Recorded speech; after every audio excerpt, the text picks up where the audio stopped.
Gifts of the Magi by O. Henry, as appeared originally in the New York World.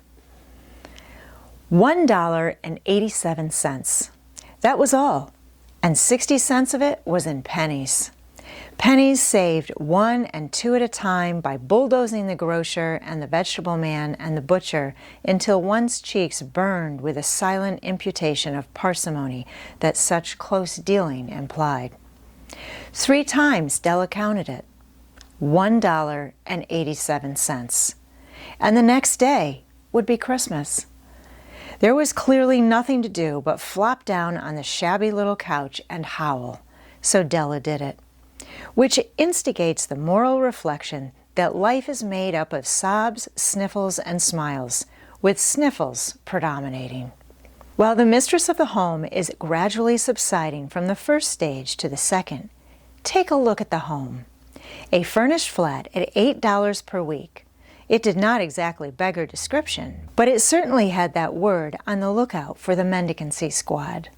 In the vestibule below belonged to this flat a letter box into which no letter would go, and an electric button from which no mortal finger could coax a ring. Also appertaining thereunto was a card bearing the name Mr. James Dillingham Young. The Dillingham had been flung to the breeze during a former period of prosperity when its possessor was being paid $30 per week. Now, when the income was shrunk to $20, the letters of Dillingham looked blurred, as though they were thinking seriously of contracting to a modest and unassuming capital D. But whenever Mr. James Dillingham Young came home and reached his flat above, he was called Jim, and greatly hugged by Mrs. James Dillingham Young, already introduced to you as Della, which is all very good. Della finished her cry and attended to her cheeks with a powder rag. She stood by the window and looked out dully at a gray cat walking a gray fence in a gray backyard. Tomorrow would be Christmas Day, and she had only $1.87 with which to buy Jim a present. She had been saving every penny she could for months with this result. $20 a week doesn't go far. Expenses had been greater than she had calculated. They always are. Only $1.87 to buy a present for Jim. Her Jim.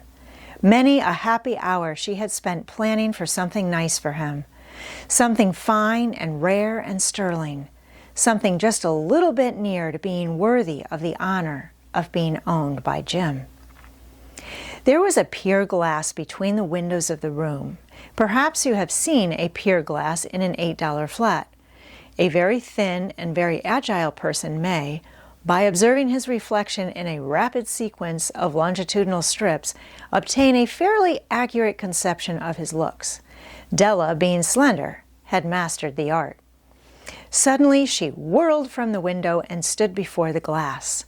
Her eyes were shining brilliantly, but her face had lost its color within 20 seconds. Rapidly she pulled down her hair and let it fall to its full length. Now, there were 2 possessions of the James Dillingham Youngs in which they both took a mighty pride. One was Jim's gold watch that had been his father's and his grandfather's. The other was Della's hair. Had the Queen of Sheba lived in the flat across the air shaft, Della would have let her hair hang out the window some day to dry and mocked at Her Majesty's jewels and gifts. Had King Solomon been the janitor with all his treasures piled up in the basement, Jim would have pulled out his watch every time he passed just to see him pluck at his beard from envy. So now Della's beautiful hair fell about her, rippling and shining like a cascade of brown waters. It reached below her knee and made itself almost a garment for her, and then she did it up again nervously and quickly. Once she faltered for a minute and stood still while a tear or two splashed on the worn red carpet. On went her old brown jacket, on went her old brown hat. With a whirl of her skirts, and with the brilliant sparkle still in her eyes, she fluttered out the door and down the stairs to the street. Where she stopped, the sign read, Madame Safrani, hair goods of all kinds, One flight up Della ran and collected herself, panting, before Madam, large, too white, chilly, and hardly looking the Sofroni. "Will you buy my hair?" asked Della. "I buy hair," said Madam. "Take your hat off, and let's have a sight at the looks of it." Down rippled the brown cascade. $20, said Madam, lifting the mass with a practiced hand. "Give it to me quick," said Della. Oh, and the next 2 hours tripped by on rosy wings. Forget the hashed metaphor. She was ransacking the stores for Jim's present. She found it at last. It surely had been made for Jim and no one else. There was none other like it in any of the stores, and she had turned all of them inside out. It was a platinum fob chain, simple and chaste in design, properly proclaiming its value by substance alone and not by meretricious ornamentation, as all good things should do. It was even worthy of the watch. As soon as she saw it, she knew that it must be Jim's. It was like him. Quietness and value. The description applied to both. $21 they took from her for it, and she hurried home with the 87 cents. With that chain on his watch, Jim might be properly anxious about the time in any company. Grand as the watch was, he sometimes looked at it on the sly on account of the old leather strap that he used in place of a chain. When Della reached home, her intoxication gave way a little to prudence and reason. She got out her curling irons and lighted the gas and went to work repairing the ravages made by generosity added to love. Which is always a tremendous task, dear friends, a mammoth task. Within 40 minutes, her head was covered with tiny, close-lying curls that made her look wonderfully like a truant schoolboy. She looked at her reflection in the mirror long, carefully, and critically. "If Jim doesn't kill me," she said to herself, "before he takes a second look at me, he'll say I look like a Coney Island chorus girl. But what could I do? Oh, what could I do with $1.87? At 7 o'clock, the coffee was made, and the frying pan was on the back of the stove, hot and ready to cook the chops. Jim was never late. Della doubled the fob chain in her hand and sat on the corner of the table near the door that he always entered. Then she heard his step on the stair away down on the first flight, and she turned white for just a moment. She had a habit of saying little silent prayers about the simplest everyday things, and now she whispered, "Please, God, make him think I am still pretty." The door opened and Jim stepped in and closed it. He looked thin and very serious. Poor fellow, he was only 22 and to be burdened with a family. He'd needed a new overcoat and he was without gloves. Jim stopped inside the door, as immovable as a setter at the scent of quail. His eyes were fixed upon Della, and there was an expression in them that she could not read, and it terrified her.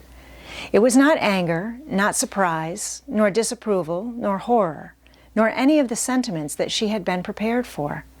He simply stared at her fixedly with that peculiar expression on his face. Della wriggled off the table and went for him. "Jim, darling," she cried, "don't look at me that way. I had my hair cut off and sold it because I couldn't have lived through Christmas without giving you a present. It'll grow again. You won't mind, will you? I just had to do it. My hair grows awfully fast. Say Merry Christmas, Jim, and let's be happy. You don't know what a beautiful, nice gift I've got for you." "You've cut off your hair?" asked Jim laboriously, as if he had not arrived at that patent fact yet, even after the hardest mental labor. "Cut it off and sold it," said Della. "Don't you like me just as well, anyhow? I'm me without my hair, ain't I?" Jim looked about the room curiously. "You say your hair is gone?" he said, with an air almost of idiocy. "You needn't look for it," said Della. "It's sold. I tell you, sold and gone, too. It's Christmas Eve, boy. Be good to me, for it went for you. Maybe the hairs of my head were numbered." She went on with a sudden serious sweetness. "But nobody could ever count my love for you. Shall I put the chops on, Jim?" Out of his trance, Jim seemed to quickly wake. He enfolded his Della. For 10 seconds, let us regard with discreet scrutiny some inconsequential object in the other direction. $8 a week or $1 million a year, what is the difference? A mathematician or a wit would give you the wrong answer. The Magi brought valuable gifts, but that was not among them. This dark assertion will be illuminated later on. Jim drew a package from his overcoat pocket and threw it upon the table. "Don't make any mistake, Dell," he said, "about me. I don't think there's anything in the way of a haircut or a shave or a shampoo that could make me like my girl any less. But if you'll unwrap that package, you may see why you had me going a while at first." White fingers and nimble tore at the string and paper, and then an ecstatic scream of joy, and then, alas, a quick feminine change to hysterical tears and wails, necessitating the immediate employment of all the comforting powers of the lord of the flat. For there lay the combs. The set of combs side and back that Della had worshipped for long in a Broadway window. Beautiful combs, pure tortoiseshell with jeweled rims, just the shade to wear in the beautiful vanished hair. They were expensive combs, she knew, and her heart had simply craved and yearned over them without the least hope of possession. And now they were hers. But the tresses that should have adorned the covered adornments were gone. But she hugged them to her bosom, and at length she was able to look up with dim eyes and a smile and say, "My hair grows so fast, Jim." And then Della leaped up like a little singed cat and cried, "Oh, oh!" Jim had not yet seen his beautiful present. She held it out to him eagerly upon her open palm. The dull, precious metal seemed to flash with a reflection of her bright and ardent spirit. "Isn't it a dandy, Jim? I hunted all over town to find it. You'll have to look at the time 100 times a day now. Give me your watch. I want to see how it looks on it." Instead of obeying, Jim tumbled down on the couch and put his hands under the back of his head and smiled. "Dell," said he, "let's put our Christmas presents away and keep 'em a while. They're too nice to use just at present. I sold the watch to get the money to buy your combs. And now, suppose you put the chops on." The Magi, as you know, were wise men, wonderfully wise men, who brought gifts to the babe in the manger. They invented the art of giving Christmas gifts. Being wise, their gifts were no doubt wise ones, possibly bearing the privilege of exchange in case of duplication. And here I have lamely related to you the uneventful chronicle of 2 foolish children in a flat who most unwisely sacrificed for each other the greatest treasures of their house.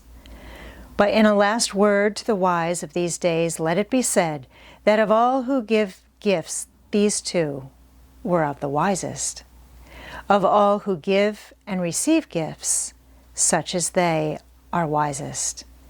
Everywhere they are wisest. They are the Magi.